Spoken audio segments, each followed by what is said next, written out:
మూడు సింహాలు చట్టానికి న్యాయానికి ధర్మానికి ప్రతిరూపాలైతే కనిపించని ఆ నాలుగో సింహమేరా పోలీస్ అనుకుంటా సినిమాల డైలాగ్ విన్నాం గాని అదే పోలీసులు బయటికి పబ్లిక్ కనిపించకుండా చేస్తున్న కొన్ని పనులతోని బాజాప్తా బద్దమయ్యే కాడికి వస్తుంది కథ.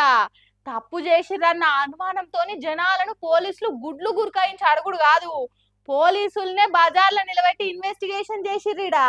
అట్లెందుకనంటే చట్టాన్ని చేతులకు తీసుకునేటోళ్ళ చేతులకే బేడీలేసి డ్యూటీ చేయవలసిన పోలీసులకే ఇగో ఇట్లా చేతులకు కూడా చెమటలు పట్టంగా నడి రోడ్డు మీదనే అరుచుకోబట్టిరి జనాలు. అడగరా మరి పోలీసుల కారణనే గంజాయి దొరికితే అడగకుండా సెల్యూట్ చేసి తోలుతారా అనుకుంటా సోషల్ మీడియాలో మస్తు వైరల్ అవుతున్న ముచ్చటిది. ఏపీల బాపట్ల జిల్లా అద్దంకి కాడ ఇద్దరు ఎస్ఐలు సివిల్ డ్రెస్సులు వేసుకొని కార్లో పోతుండగా ఆటోను గుద్దే వరకలా నలుగురికి దెబ్బలు తాకినాయట.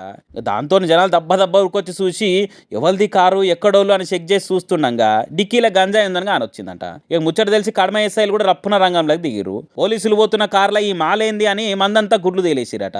మరి ఇది ఏమన్నా డ్యూటీలో దొరకబట్టి సీజ్ చేసింది అయితే పోలీసులు ఎందుకు సివిల్ డ్రెస్సులో ఈ కార్లు వేసుకొని పోతున్నారు? మరి ఇంతమంది ఎక్కడ దిగానని గట్టిగా అడుగుతున్నా కూడా పోలీసులు నీళ్ళు నమ్ములుతున్నారు కానీ ఇగో గిడ పట్టుకున్నాము గింత దొరికిందని కాగితాలు కూడా కరెక్ట్ గా చూపిస్తలేరు ఎందుకు అనుకుంటా అక్కడ పబ్లిక్ పంచాయత్ దిగిరి పోలీసులతోని. ఇక జనాలు ఇట్లా గట్టిగా అడుగుతున్న వరకు ఆ కార్లో వచ్చిన ఇద్దరు ఎస్ఐలను ఇంకో కార్లు ఆడికేళ్ళు తోలిచ్చేసిరని చెప్తారు అక్కడ జనాలు. మరి నిజంగానైనా పట్టుబడితే కేసు రాసేందుకు పట్టుకపోతున్న మాలేనా లేకుంటే ఇంకేదైనా మతలా ఉందా అనేది అరుచుకొని బరాబర్ ఇన్వెస్టిగేషన్ చేసి బాధ్యుల మీద చర్యలు తీసుకోవాలని డిమాండ్ చేసుకుంటా వీడియోలను ఫోటోలను షేర్ చేస్తారు పబ్లిక్. ఇక ఈడిట్లుంటే ముంబై కాడ చూడరి పైసలు పెట్టినా బయట మంచి మాల్ దొరుకుతలేదు అనుకుర్రో లేకుంటే ఉపాయం ఉన్నోడు ఉపాసం పండడన్నట్టు టాలెంట్ ఉన్నోడు తగ్గేదిలే అని సొంత దందా చాలు చేస్తారు అనుకున్నారో గానీ ఇగరంతో ఇంట్లోనే ల్యాబ్ లెక్క సవలతులు చేసుకొని గంజాయి వండిస్తారు. ఇట్లా దొరికినాక పోలీసులు పట్టుకొని మరి ఇంత తెలివి మీకెక్కడిదిరా అని అడిగితే యూట్యూబ్ వీడియోలు చూసి నేర్చుకున్నాం సార్ అని చెప్పబట్టిరట. చూడురిగా ఎట్లుందో జమానా. ఇప్పుడు ఏమాయే ఏ యూట్యూబ్లో చూసి గంజాయి వండించి దొరికిపోయిర్రో ఇప్పుడు అదే యూట్యూబ్లో వీళ్ళ ముచ్చట వైరల్ కాబట్టి